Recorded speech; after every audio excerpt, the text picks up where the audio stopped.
We're going to take a look at the Chevy Camaro Super Sport. This is the convertible version. The Chevy small block V8 is one of the best power plants on the planet. Economical to build, very reliable, very durable. In the SS Camaro, we get a 6.2 liter V8 small block, putting out 426 horsepower. Gas mileage is rated at 16 to 24 with a 6-speed manual. The automatic is rated at 25 on the highway. The SS package also includes the Brembo 4-wheel disc brakes. Very large, very effective. Now, some people are of the opinion that the 6-speed manual transmission is the hot setup. It's not. Actually, the strong engine works better with the 6-speed automatic. The automatic car is faster, gets better gas mileage, and easier to live with. Which means, of course, the 6-speed manual car is slower, not as economical, and not very fun to live with. Now, if you're buying this Camaro as a weekend play toy just to thrash around on a Friday night, yeah, the 6-speed manual is fun to play with, but for long-term daily driving, the automatic is still the way to go. Now, GM did do some cost cutting on the interior. A lot of the plastics are kind of cheap. However, on the good news, they used the money they saved to put some nice engines under the hood. The base V6, which comes out of a Cadillac, and this nice V8. So overall, I'm not complaining.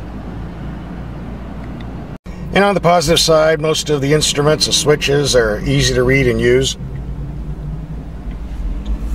Now down here we have 4 gauges. The oil pressure gauge is blocked by the climate control button. But other than that, there's no complaints. The back seat room is okay for medium-sized people. That is, unless the seats are pushed back all the way, then you have no room for your legs. Great for little kids and small storage and pets. Maybe not so much for full-size adults on a long trip.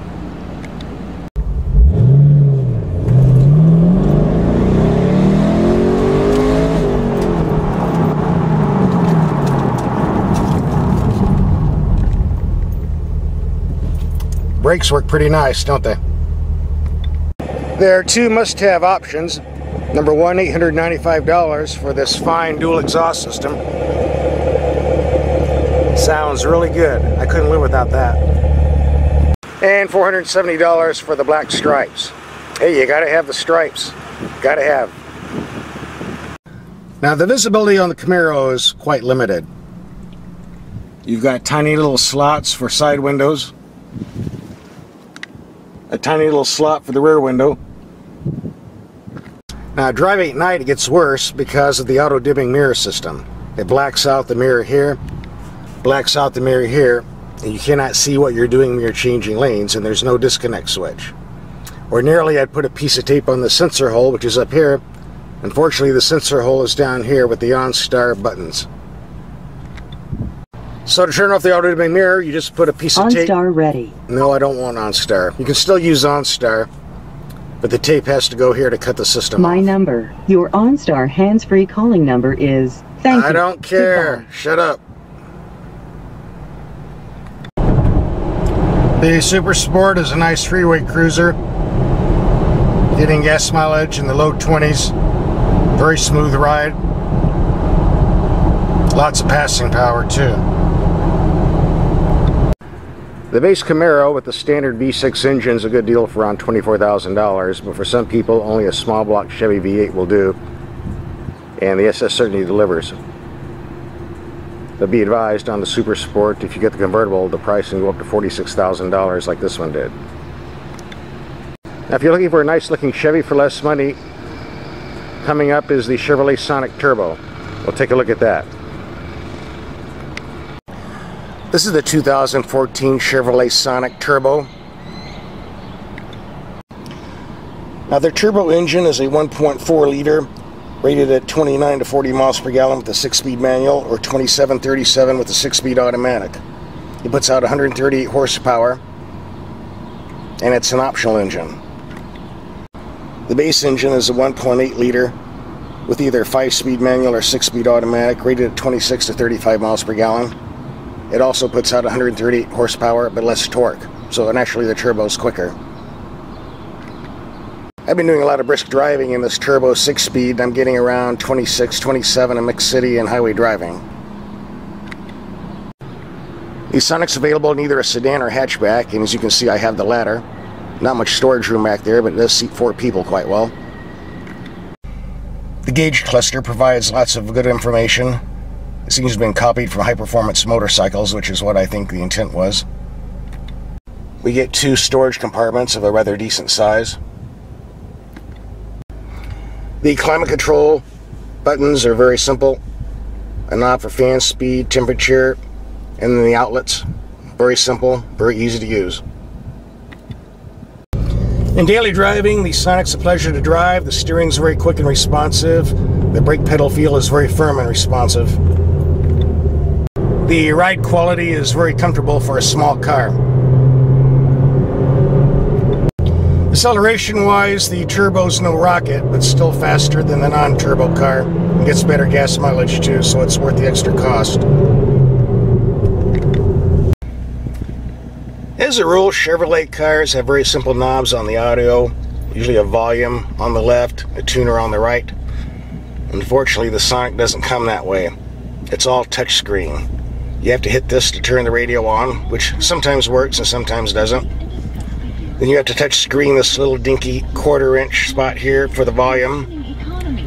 And when you turn the car off, the volume resets itself down to low, so you have to keep redoing this every time you turn the car on. And you got about an 1/8 of an inch spot here for changing channels, which is very inconvenient when you're driving. And the radio doesn't always turn off when you press the button. I've hit it about 12 times already. The system sounds good, but these touch controls are just crap. I'm sorry. Give us simple knobs, please. But we can't do much about this because it's just the way it comes, and I guess you'll just get used to it. Now I had 2 of these. The first car I had has 6-speed automatic, which I was perfectly happy with. The 6-speed manual is for those who like doing sporty driving, but be advised it's really no faster than the automatic. The throws are rather long, shifting not that precise. It takes a bit of getting used to. The automatic loses a few miles per gallon, but in general driving, I think it outperforms the 6-speed manual. But it's your choice. If you like to shift, you get 6 speeds. If you don't like to shift on the automatic, you get 6 speeds.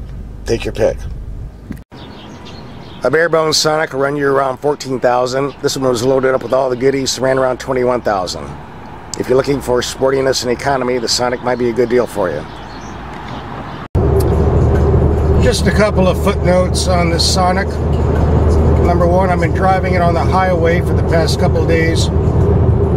Found it to be very smooth and quiet. Great suspension for a small car.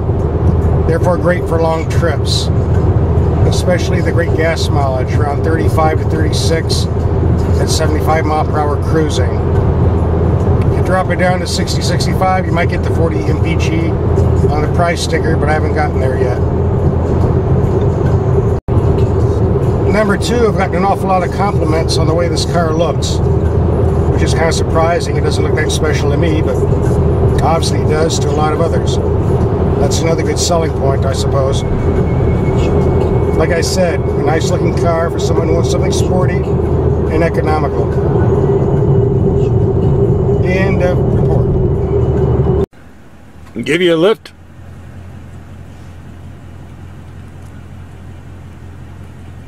Guess not. I agree.